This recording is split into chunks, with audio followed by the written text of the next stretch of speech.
Design an environment around you that makes it impossible not to succeed. Simon Alexander Ong.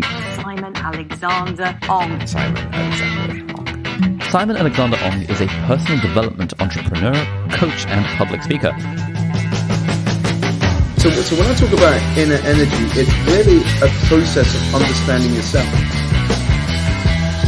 Doing good, Peter, and yourself? Yeah, really good, thank you. Really good. As we were saying just before we dived on, it's a pleasure to get you on the podcast because having read your book while I was on holiday, before we dive into the crux of the conversation, let's maybe start with who you are, what you do, and why. Sure. So I was born here in the UK to two Malaysian Chinese parents who had emigrated from Asia into the UK for better education. And as I grew up in the southeast of England, I had this mistaken belief at the time that success would be defined ultimately by my job title and the amount of money that I could earn. And so when I progressed through the British educational system and then got a place at university in London, my focus was on being either a banker, a doctor, a lawyer, or an accountant. I settled on pursuing the route of being a banker after being inspired by films such as Boiler Room and Wall Street, and those sort of films, because it helped to glamorize that particular field in the mainstream. And so I started in the world of finance at what was probably the worst possible time. It was the middle of 2007, a year before the global financial crisis. And the company I started with was Lehman Brothers, which collapsed 14 months after I joined. Now, while it was a very tough moment of my life when your future aspirations, your hopes and dreams are swept away from under your feet, in hindsight, Peter, it was a beautiful blessing in disguise because it really kickstarted the journey to where I am today. Now, even though it took nearly 10 years before I quit the financial industry, it started the thought process of really trying to understand what I wanted out of life and what success meant for me. And that eventually led me out of the corporate world and into what I now get to do today, which is to coach the likes of executives, entrepreneurs, celebrities, and everyone in between to speak at some of the biggest companies and conferences across the planet. And more recently, get a book deal from Penguin, the world's largest publishing house, to write my first book, Energise, which was published in April 2022. Yeah, and like as I was saying before, it's a book that I picked up and read, and I couldn't put it down, to be honest. When I was on holiday, I just thought it was like an amazing book. And can you tell me a little bit more about like what inspired you to write it?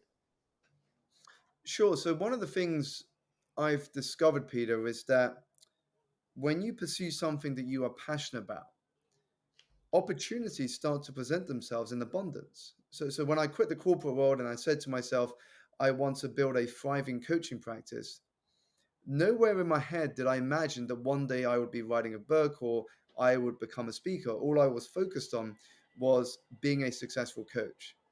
And so writing the book only came about when I was approached by a boutique publisher who was interested in having me write a book with them. Now, even though nothing came of that, for me, it felt like it was a sign from the universe saying, Simon, it's time to write a book. And so after that experience, I started to research about publishers and the process of writing and all the work that has to go into bringing a book to life. And it was the end of 2019 when I started to send emails out to publishers with no expectation of any response in return. And as the year turned into 2020, which was a very interesting year for many of us with the COVID pandemic spreading across the planet. But as the year started for me, I got an email response back from Penguin. And they said to me, Simon, would you like to come to our offices on the Strand and to catch up over coffee? And I said, sure, let's do it. I went along with, again, no expectation of what was going to happen, very open-minded. And I just started to share a few ideas that I would focus on if I were to write a book.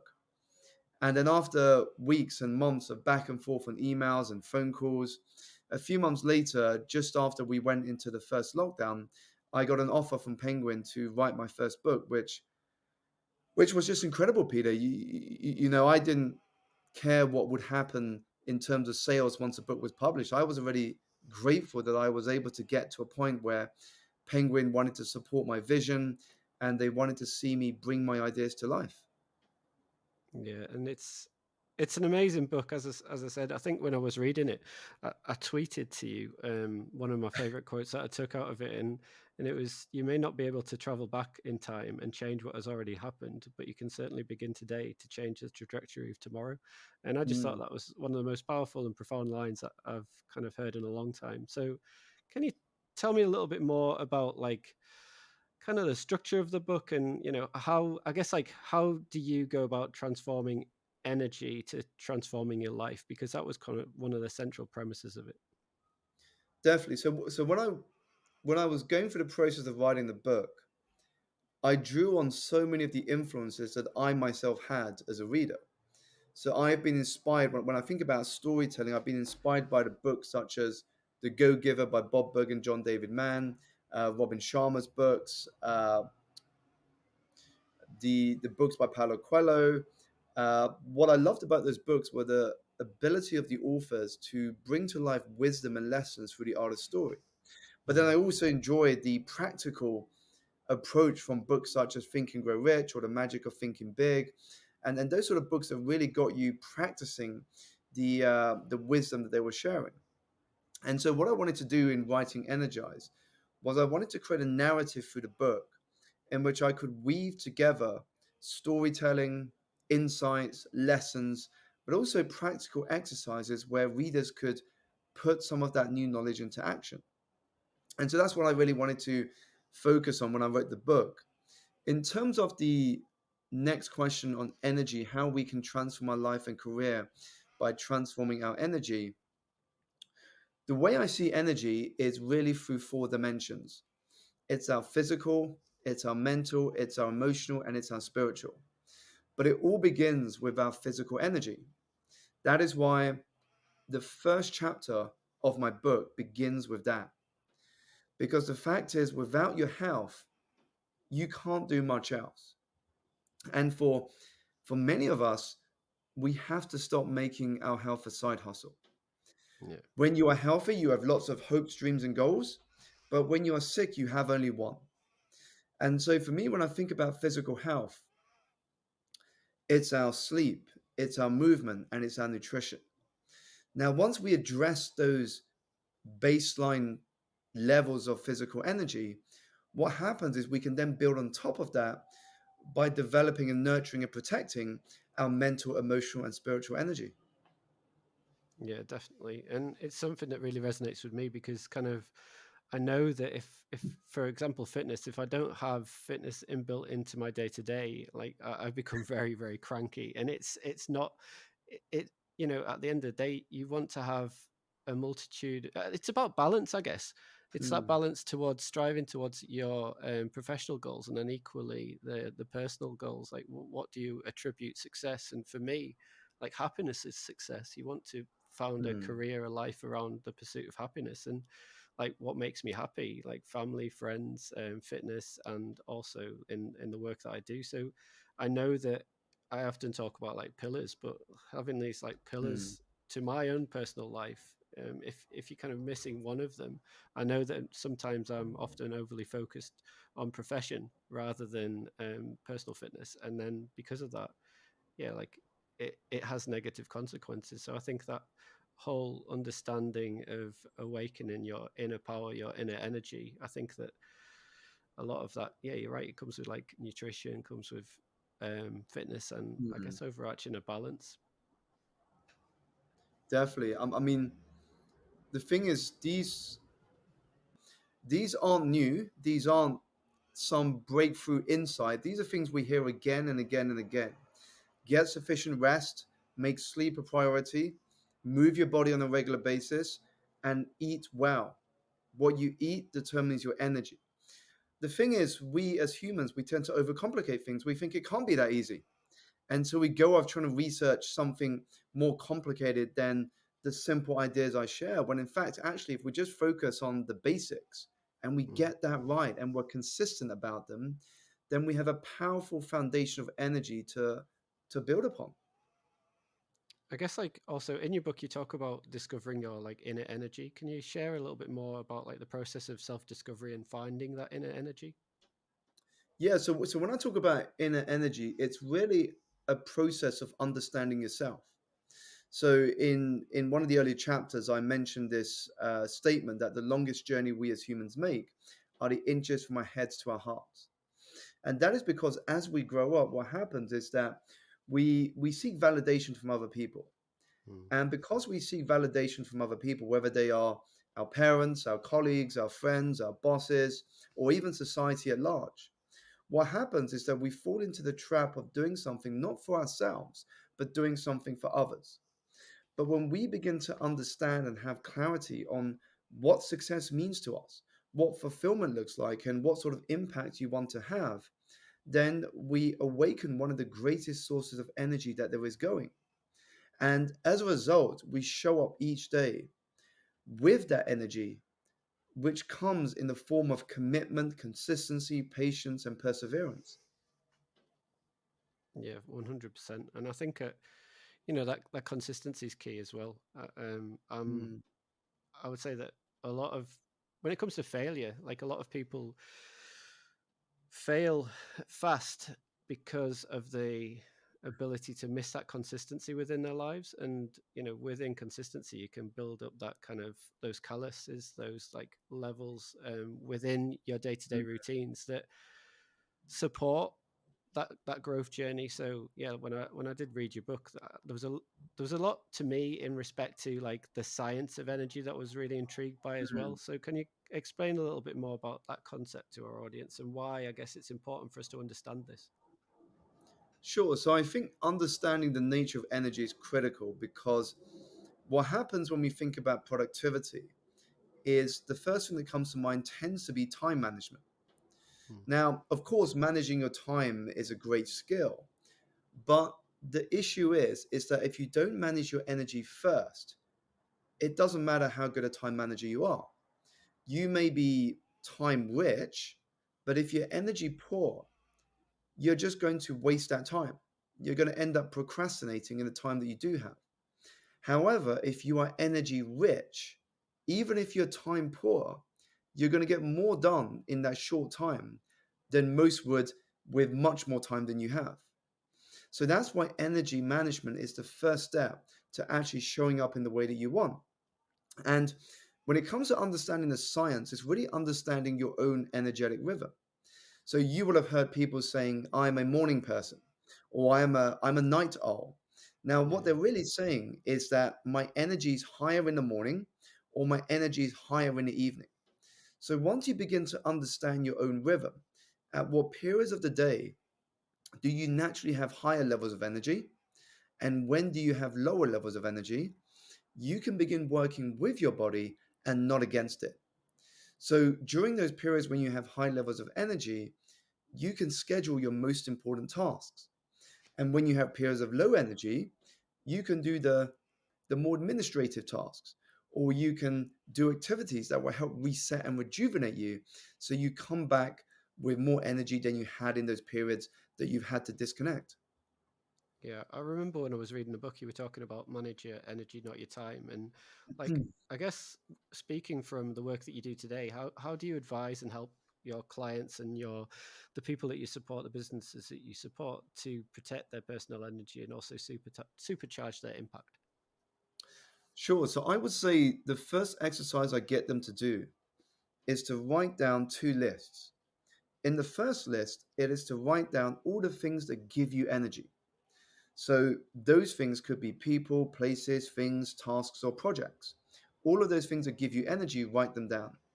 And then in the second list, you write down all the things that drain you of energy. Again, tasks, people, places, things, projects, and so on. Now, once you've got those two lists, the first thing to reflect on is which of those lists do you spend most of your attention on?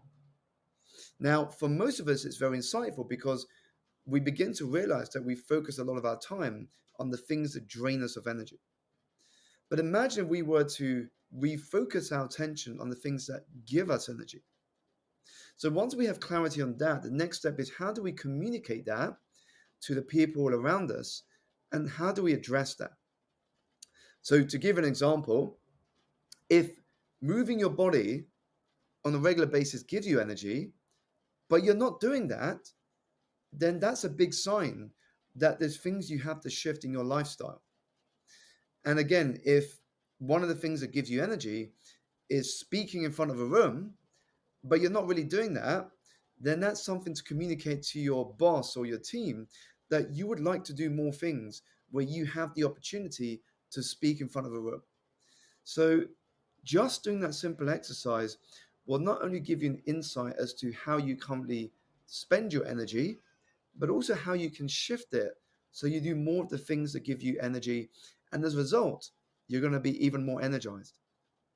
Yeah, for sure. I think that one of the key elements that I took from the book was, obviously about mindset. And in respect to Mm. mindset, like our minds are both our biggest challenges and our biggest opportunities. And, when you look at the challenges that we see today, bearing in mind the adversity within society, like how, I guess, like many people, they struggle to remain optimistic during these times. So, how do you help your clients in these turbulent markets to remain positive and cultivate a positive mindset? Sure. I think the first thing I do is to get them to understand or at least appreciate that we live in the feeling of our thinking moment to moment to moment. So, what I mean by that is what you bring into your thinking, you bring into your reality. So, if you bring negative energy into your thinking, your reality is going to be very negative. If you bring positive energy into your thinking, your reality is going to be very positive. Now, ultimately, what I'm trying to say here is that events are just events. An event is not happy or sad. An event is not good or bad. If your car crashes by hitting a lamppost, your car doesn't get angry or sad. Your car doesn't get frustrated. But what happens as humans is we have to attach a meaning to what happened. And that is why one event could be great for some people, but it might be bad for others. So it's simply to have the awareness to pause, reflect, and choose your response rather than get caught up in the emotion of an event or experience. Yeah, definitely. And bearing in mind the challenges that we see today, like there's a lot of people that talk about, I don't know if you've come across the work of Moses Naim in respect to Mm, polarization, populism, post-truth, and also bearing in mind the large scale of inequality that we see throughout the world. So there is evident challenges, but then equally, mm, I don't know if you've seen the work of Ari Wallach, but I'm really motivated by his viewpoint in respect to a shifting towards like the long path over the shortcut. And the mm. same could be said within business, rather than like looking at these kind of short-term cycles of quarterly outlooks, etc. If we look more towards a longer duration of time and have more of a focus towards a longer goal, something that takes time to cultivate, that takes time to be nurtured, and takes time to be Mm. reflected upon, then yeah, like it does take away some of the short-term stresses, in my opinion. But I'd love to get your take on that in respect to, your overarching view on the longer term outlook versus the short term. Absolutely, Peter. I could not agree more.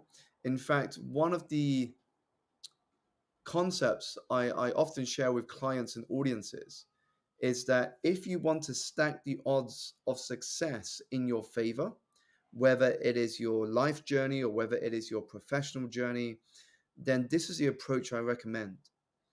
Think in decades, Yeah, plan in months, execute daily. So think in decades, plan in months, execute daily. Because when you think in decades, what happens is you understand the importance of consistency and patience. When you plan in months, you give yourself strategy. When you execute daily, you are taking those small steps required to make that vision a reality. And here's the thing about small, consistent steps. If you take just one step forward each day, a year from now, that is 365 steps forward. Just imagine where you could be. Yeah, definitely. It reminds me very much of the British cycling team and those 1% that they look towards in respect to day to Mm, day actions, and those kind of subtle shifts in respect to not everything can be achieved within a day, but ultimately that whole desire to grow and develop on a day-to-day basis, to learn and evolve on a day-to-day basis. If you then assess that over mm. a year, how far have you grown in a year? Over 5 years, how far, comparing and contrasting yourself to the past 5 years to year to date, how far have you evolved? And also have more of a, you know, an outlook in respect to shaping your destiny on decades, then you do have a real opportunity to change your outlook, change your perspective, and change your life. And I think that that's something that I really resonate and are empowered by. And I think that Mm, I'm intrigued as to what you would say to people that are maybe in the early stages of this. Like, how do they, mm, if somebody that knows that they should be shifting their mindset, what are some of the key practical tools and tips that I guess you sure. would be able to help them harness and bolster more energy, consistency, focus, and meaning, and I guess also purpose within their everyday life and moment? Sure. So before I jump to the to that question, I just want to echo something you've said, which is about this long-term thinking, because Alain de Botton once said, he said that if you are not embarrassed by who you were last year, you're not growing enough. And it got me thinking, because if we are growing every single day, a year from now, 3 years from now, 5 years from now, when you look back at the person you were, Mm. you become a little embarrassed because you've grown so much that you almost don't recognize the person you were 3, 5 years ago. And and when I look at my own journey, Peter, it's been 10 years now since I first started studying towards coaching qualifications on the side of my full-time job. And each year that I've continued, each year that I've persisted and stayed in the game, I've noticed so many people around me drop out. So many people have given up and gone home. And that's why I think consistency is so important. It is unsexy, but it's a very powerful habit for success. And going back to your question about people early in their journey, what can they do for their mindset at a practical level? First thing you can do, design an environment around you that makes it impossible not to succeed. Mm. Design an environment around you that makes it impossible not to succeed. So, what I mean by this is the people you are spending time with, the books that you're reading, the podcasts that you're listening to, the shows that you're watching, even the physical spaces that you spend time in. All of these things have an influence on your subconscious. If your environment is aligned to where and who you want to be, guess what? The habits and the rituals and the standards you need will quickly become your normal. There's a great analogy I share, Peter, that goes, if you spend time with 5 multi-millionaires, you will be the sixth in no time. If you spend time with 5 of your most successful friends, you'll be the sixth in no time. And if you spend time around 5 of the healthiest friends you know, you will be the sixth in no time. That is the power of environment. Yeah, 100%. I remember Andrew Huberman talking about the psychoanalysis term of the introject. Like, and Mm, I for one, definitely changed my outlook in respect to this particular piece that I'm about to talk about. That you're able to utilize the wisdom, the insight, that kind of knowledge from others, and depending upon the circles that you swim in, because mm, in his respect, he was talking about the learnings and inspiration that he was able to harbor from people like Rich Roll, and I'm exactly the mm, same. I remember I picked up Rich Roll's book Finding Ultra a couple of years ago, and yeah, it totally changed my outlook towards who I was chasing. And I think a lot of mm, people can be stuck within those, sadly stuck in those those elements of comparison paralysis, whereby they look at others and think, "Oh well, I should be the next whoever it may be," and Mm, they're at that stage of their journey, and why aren't I achieving the same levels of success? And it's true what you said earlier about people dropping off. People do drop off, but then when you yeah. do change your mindset towards a little bit more inward focus to begin with, and utilizing the wisdom of the externals, such as those, if you're circling within groups of millionaires, and by all means Mm, that, or if you're looking for wisdom and insights from others, such as like Rich Roll in my case, that I took a lot of solace from, then you the action piece comes down to you. Yes, you can take a lot of wisdom from mm, others, but in time, when you look back, you realize actually you were the person that implemented those changes in your own lives, and you were the mm, person that decided to get on that treadmill every day and start like clocking up the miles, because you had an inward desire to change your outlook, change your fitness, and change your life in respect to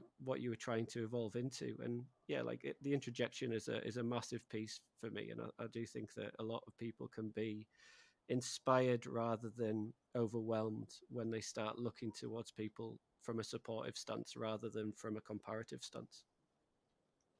mm. And I think that's very important what you said there, Peter, because when we live in a world where the first thing we tend to open each morning are our social media apps, it can be so easy to compare where we are to where someone else is. But I think what is healthier is, instead of comparing where someone else is to you, approach where they are with curiosity. Mhm.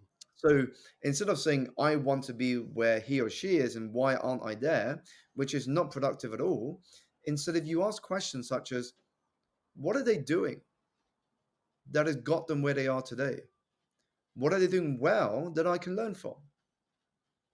What happens is that you start to learn and codify the behaviors, the habits, and the skills that have got them that success. So you embrace what they're doing well rather than comparing your journey today to them. So you're getting the good bits of looking at the people that inspire you rather than getting sucked into comparison, which is only going to make you feel a little more negative about where you are right now. Yeah, for sure. And you're right in respect to that consistency piece, but also the building of resilience is key. So I'd be interested Mm. to understand how people may utilize energize and energy to build resilience, embrace opportunities, and overcome the challenges that they face. Yeah. So when it comes to resilience, the key here is to approach setbacks with humility. The challenge for us is that when you approach setbacks with ego, it only serves to suck your energy away.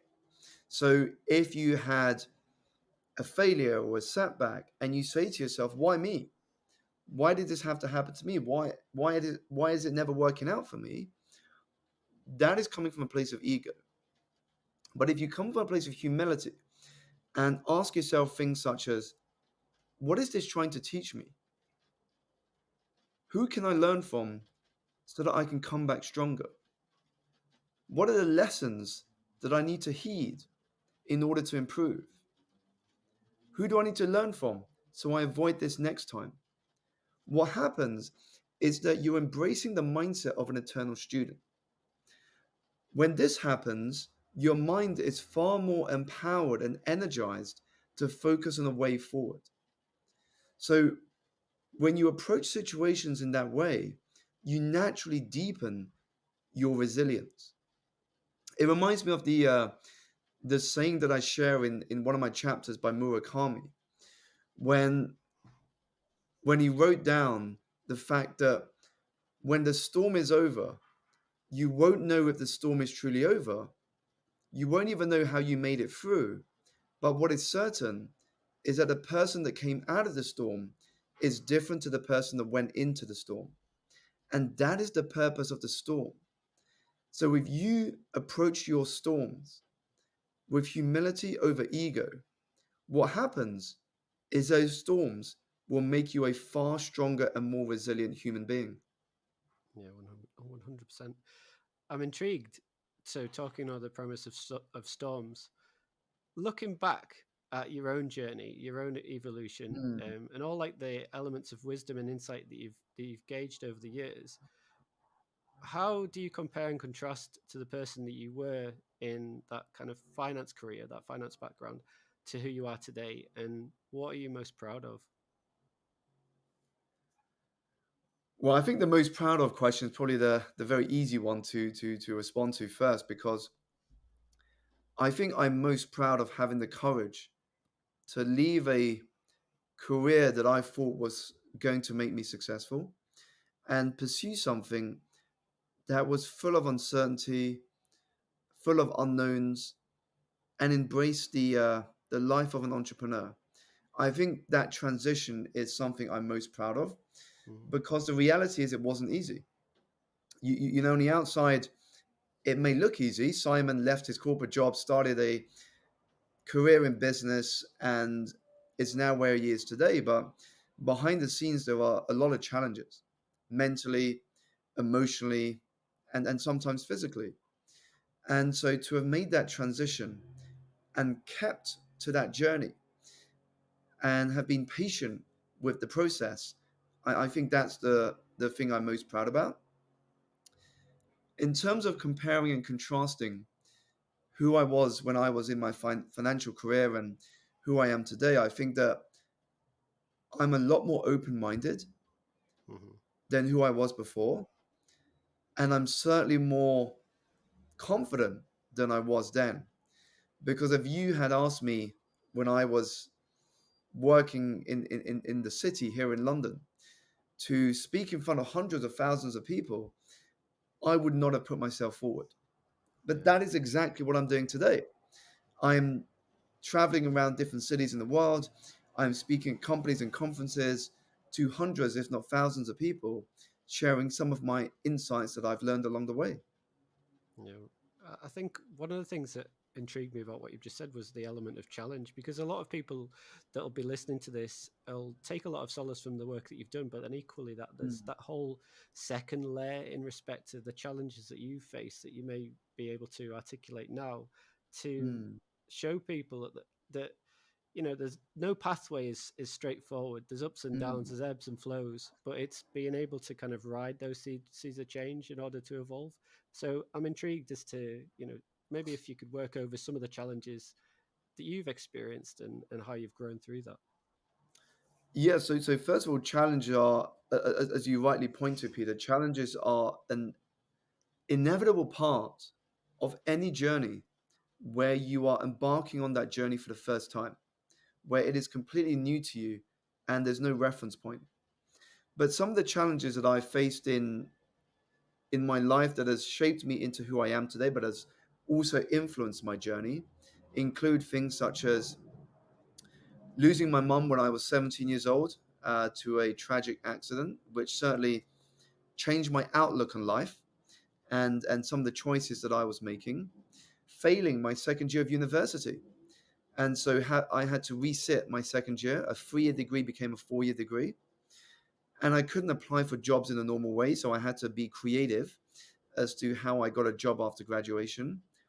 Going through redundancy within the first 14 months of my career, starting a business where I lost a number of clients in my first year for different reasons. And I had to work out a way to build myself back. And then expanding internationally when I had no experience of doing anything beyond London or even my own country. That was a challenge in itself.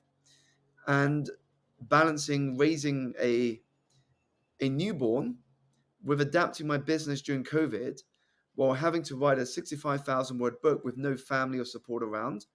Yeah. That was one of the most challenging years in my career of being a business person. So those are just a sample of some of the challenges that I faced to show that we're all human. We're all going to face challenges. The question isn't whether you're going to face a challenge or not. The question is, how are you going to respond to the many challenges that you will face? Yeah, 100%. And like as a father myself, I think that a lot of people look upon from that back to that comparison paralysis that we see, a lot of people look towards other people on social media, and they kind of take the fact that they're doing whatever it may be in the definitions of visually a successful person, but Mm, behind the closed doors, like everybody has their own challenges that they face. But yeah. yeah, I'm 100% with you in respect to how do you respond to challenge, because like when the pandemic hit and we had our first son Albie, it was a crazy period for everybody, and like you're working through the realities of being a first time parent, and then subsequent to that, like I wrote a few kids books during that period of time, and Mm, then we had twins, and it was a bit of a turbulent start to their lives. And I think that above and beyond all of that, you just keep on going. I think like mm, there's there's a lot can be said, in my opinion, for the whole freedom of the chase. So if you look at mm, people like Matthew McConaughey, like I really enjoyed his book. yeah. Is it Green Light? I think it's called. And Mm, that ability to who you're chasing, and he was always chasing himself and who he mm, wants to become in like 5 years' time. Chase that guy down, and when he gets to that position in time, reflect and see, okay, like I want to see what the guy 5 years from now looks like, and keep on chasing. mm, Like you you're able to kind of grow with changing grow with the change of time that evolves yeah. around you. So I think that that ever constant of the underlying whim that you want to become a better version of yourself, then if you are more open to that as a perspective and that as a goal, then you will evolve, you will change, you will face challenge, but then you'll equally come through it. And that's the thing that I'd love to see more people doing, and not like be overwhelmed by a challenge, but understand that Mm, it's largely a short-term challenge, and in the long term, if you're able to like lean into challenge rather than run from it, then yeah, like we're going to evolve into yeah. better, more resilient people going forward. And that's why I think for me, when people ask me about goals, I I don't set as many goals now as I used to because I focus much more on a vision and the habits and systems I have in place each day. But the one goal I say is the most important goal to focus on, if you're going to focus on a goal, is to simply be better than who you were yesterday. Yeah, Now, that's my if goal. you are consistently better than Yeah, who you were yesterday, guaranteed you will get the rewards. The question is when, not if. But if you're constantly focused on how can I be better than who I was yesterday, how can I be better than who I was yesterday, just a little bit, yeah, then very quickly you're going to see the rewards flood your way. yeah, definitely. And that desire just to be better than who you were yesterday is, it's simple but it's effective. And a lot of Mm, people look towards like, you often get people at the end of a year, what's my New Year's resolution going to be? But if it's something as simple as just to improve on the previous year or improve on each mm, day, then that's so open ended that allows you to kind of grow and evolve with the test of time, and that's the best part of it, in my opinion. mm, That just desire to be a better version of yourself, and that evolution. I guess like looking into the art and science of energy management, mm. we've talked about being a better version of yourself. But what other transformation methods that you've implemented, I guess, with your clients have led them to evolve, achieve their dreams, and achieve their overarching goals? For me, so if I look at, so we've touched on physical energy. I've touched a bit on mental energy with sort of the mindset we have to cultivate, the resilience. Spiritual energy is all about purpose. So I think that's another area I work with my clients, and is really understanding what does success mean to you, and how will you know you will have lived a fulfilling life? Because I think that only when you know the answers to that does it give you something to focus on, but also the challenge becomes for you to build your life around those answers. But when it comes to emotional energy, some practical things to do is number one, embrace what I call gratitude with intention. Now, what I mean by that is it's one thing to write down the things that you're grateful for, but it's another to express it to people. When was the last time that you dropped someone a call, gave them a voice note, just to tell them how grateful you are for them. For many of us, it's never, or if we have done it, it's been a very long time since we did it. So for me, writing or sending voice notes on a regular basis to express gratitude you have for someone can be profound, not just for the person receiving it, but for you, the sender. So that's one of the things that can contribute to healthier emotional energy. The other activity that we can do is to make time just to be. We're very quick at saying yes to a meeting invite in the calendar, or yes to a social event, or yes to a holiday. But how quick are we to say yes to me time, to blocking out me time in our diary, just to be, just to live? Because otherwise, what happens is that we end up living as if we are never going to die, and then die having never really lived.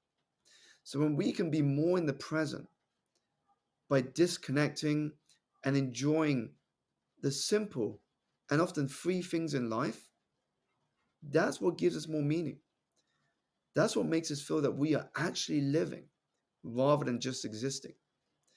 You look at some of the biggest breakthroughs in science, whether it's gravity, Isaac Newton, apple falls on his head under a tree, Archimedes sitting in the bathtub, eureka moment, Thomas Edison fishing with no bait, so no one, not even the fish, would disturb him. There's a reason why these things happened, because they made time just to be. They disconnected, they slowed down, they spent time in solitude, and they understood this: silence is far from empty. It is full of the answers and the wisdom that we seek. And so, really, the question is, how can we prioritize more time for yourself, for us, just to be? From your experience, like I know my take on it, but I'd love to get your take on how do people prioritize time just to be, and also I guess like prioritize what their outlooks may be for the future as well. I think, simply put, it's to block out time for you and give it as much importance as your meetings. If you've got a meeting put in your calendar by your boss or a colleague or a customer, you're not going to let something else come into your diary because you've got it blocked out, you've committed to that meeting. Now, if you block out me time and you give it the same importance, you can then start building your life around that. The thing is, when you don't schedule it, there will always be something else that will come into your diary. And then suddenly your diary becomes full. Back to back meetings, back to back calls, back to back events. And so you quickly have no time for yourself. Yep. So the thing is, put those blocks in your calendar first, and then you can build your life and your week around it. Yeah, it's like noise over impact. Like I know Mm, from my own experience, I don't start work until generally about like half 10, 11. I block out the start of the day so I can drop my kid off at nursery, so I can do some fitness, so I can spend some time with my wife and our two twins, and then I'll start work. And then following that, I think one of the best pieces of advice I've ever been given was look at your calendar and look at your diary and ask yourself, is that a task that, or is that a meeting, or is that whatever it may be, is that a particular element that's taking up your time? Is that future focused, past focused, or present focused? And mm, anything that's generally past focused, then you should be questioning as to the relevance of allocating your time to it. There might be mm, some things where it might be a reflection of, past performances from a business perspective, but largely our gaze should be focused upon the gift of the present and also the future that we plan to shape. And that can be done as simply as reflecting those motives within where mm, we allocate our time. And I think that a lot of people, yeah, like you can challenge very simply the premise of a lot of meetings by that simple gaze. Like, is it past, present, or future focused? And mm, if you can shift that gauge towards things that are going to be more beneficial for your outlook for the future and also the present, then yeah, like you will see those subtle small changes within your life, and you'll start building and Mm. compounding that change, because that's another benefit. When you can compound change over time, it grows and it evolves, it gets bigger, and then it's reflected within the impact you have within the world. Yeah, it reminds me, Peter, of the saying, and I don't recall off my head who said it, but there's a saying that goes, if you want to see how rich and wealthy someone really is, look at their calendar. Because when you look at somebody's calendar, it tells you how much freedom they truly have. Because the more space you have in your calendar, the wealthier you are, because you get to choose how you spend your time. But if your calendar is packed, then you are living hostage Mm. to other people's calendars. And so for me, that was really insightful, because it showed me, when we think about energy management, when we think about productivity, it's not always about doing more, but very often it's about doing less of the tasks, the projects, the behaviors, and the choices that are holding us back. Yeah, 100%. From the work that you've done, like let's take a specific look at your book Energize. Is there a particular action or specific mindset or take that you want the reader to shift, I guess, in respect to what you're trying to achieve? Mm. I think there's something I share in the second chapter that I think is very powerful for readers to reflect on. And it's this appreciation that we have already won the greatest lottery ticket there is going. A lot of us wish we would win the national, the regional lottery, but in fact, we've already won the greatest lottery, which is the lottery of life. I mean, the fact that we are born is a miracle event in itself. When you think about your parents deciding to have a child and you were that child, your parents being able to have children, your great grandparents or your great great grandparents surviving multiple pandemics and world wars, and that you are continuing the lineage of your family history. You have won the greatest lottery ticket there is going. The question for you is, what are you going to do with that winning ticket of yours? And I think that question for readers to reflect on. We're so lucky to be here. So kind of Mm, the the viewpoint as to what we're trying to achieve whilst we are here during this given moment that we have the opportunity to live and exist. It's what do we want to drive? What do we want to mm, do? What do we want to impact? And I think that I'm intrigued because there's a lot of people within society today that, especially like, people that are generations a little bit younger than me. Like I'm 40, so like my viewpoint about anything is largely a deep desire to impact upon the world, and mm, that impact is to push for something that lasts longer than I do, and make that a positive contribution to this planet. And I think that however that comes about, um, I think that's something that I would largely like a lot more people to look to achieve. Like if you go into mm, work and your desire is just to take home a wage, then that's fine. But I would question, you're really missing an opportunity. Like we, money is just part of what makes the world go around. But when we start shifting more mm, towards a lens of impact and legacy, and beyond the why to the what exactly we want to achieve, um I think, yeah, like we we can bring society forward. And I think a lot of the challenges that we face today, it can be they can all be remediated by that collective mm. action. So I just want people to push themselves, really, to Yeah, see that like the world is full of opportunities rather than full of challenges. And how do you want to be part of this evolution? How do you want to dictate your stamp upon this world? And like push for positivity rather than negativity. And I think, yeah, we have a lot of hope if we shift the lens that way. definitely. And I think what you are describing there, Peter, is this journey from career virtues to legacy virtues.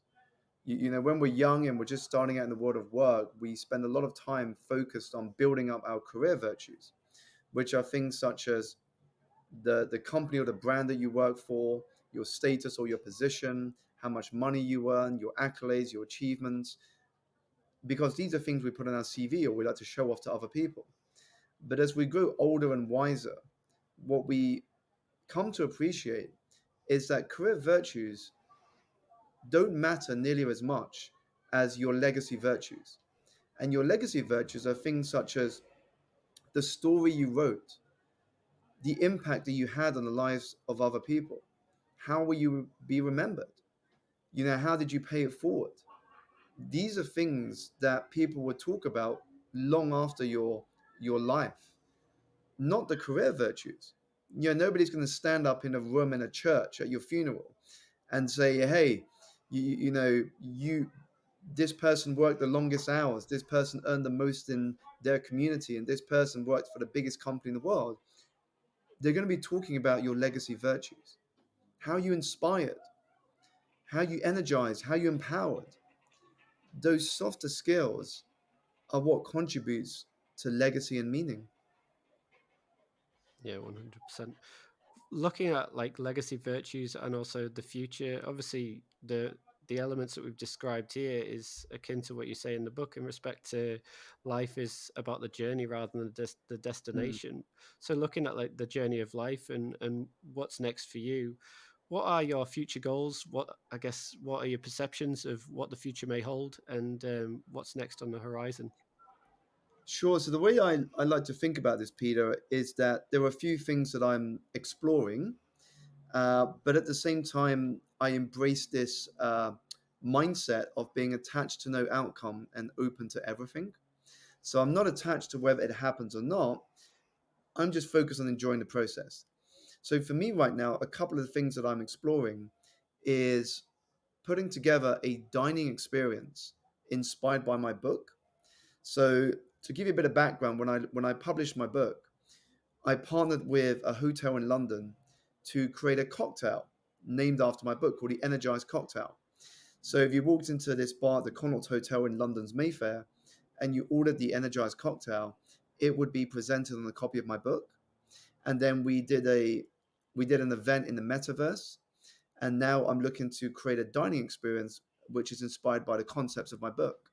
So that's one of the projects I'm exploring. And then another project I would love to do is to translate my work onto the small or the big screen.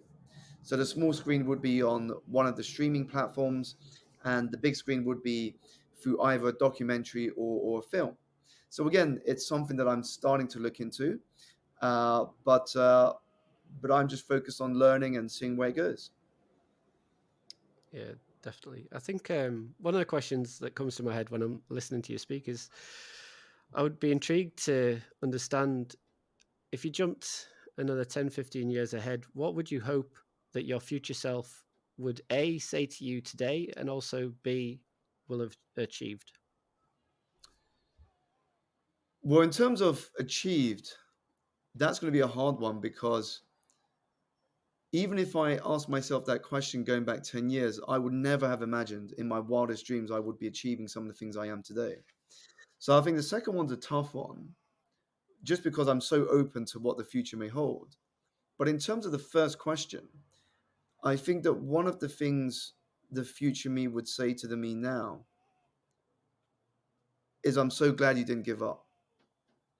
I'm so glad that you still continued and that you were focused on the journey and that you kept on adding value into other people's lives, that you embraced humility and you didn't let ego get to you, and that you just did what felt best for you at the time. Yeah, definitely.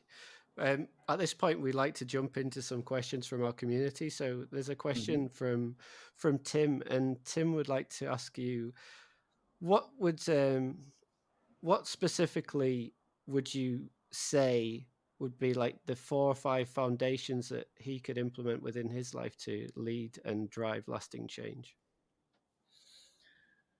So a couple of things that come to mind, I'll sort of put into a structure of three because it makes me think easier. So first would be what I mentioned earlier. Start designing an environment around you that makes it impossible not to succeed. Ask yourself, is my environment aligned to who and where I want to be? So that would be my first tip. The second would be to collapse that gap between idea and execution. You're going to have a lot of ideas tomorrow, next week, next month, over the summer holidays. Jot down all of those ideas and collapse that gap between idea and execution. And then the third thing would be to cultivate your network, develop your network, and find ways to add value. Because the more that you are seen as someone of value, the more that people want you in their own networks. So the second question that comes from our audience is from Craig, and Craig wants to know, bearing in mind the work that you do today, who are your biggest influences? Oh, I've got a lot. I've got a lot of influences because I don't subscribe to the idea that we should be following one guru. I believe that in life, when you are open to learning, you will be inspired by so many people around you, and you draw on their influences to cultivate your own philosophy. So, just to give you an example, because I can share a lot of different names, but just to give you a few, when it comes to speaking, I am I'm a big fan of two people in particular. One is a guy called Dan Heath, who is also a fellow author, and another guy I'm a fan of is Brian Stevenson, who gave a TED talk in 2012 about the work that he does as a civil rights attorney. So those two people really influence me when it comes to speaking. When it comes to business strategy, there's two other guys. There's a guy called Chris Doe in America, and here in the UK, there's a guy called Daniel Priestley. So those are just a few samples of some names that come to my mind when I think about people who are an inspiration or influence me in some way. Amazing, man! I could talk to you all day. I've been really fascinated in what you've had to say, and it's been a fantastic conversation. I think what we like to close out in is like key thoughts and takeaways. So, from your perspective, what are like the lasting messages that you'd like to leave with our audience? Hmm. Well, the first thing is taking a couple of things I've said so far and maybe rephrasing in different ways. The first is that when you truly appreciate how short life is, you can then channel your energy into truly living.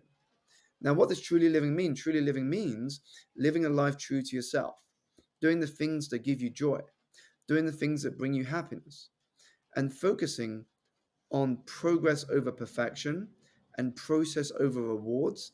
Because then, when you enjoy the journey, guess what? The rewards will come and you become far greater than you ever imagined yourself to be. Amazing. Thank you so much for your time. It's been an absolute pleasure. Peter, thank you so much for having me.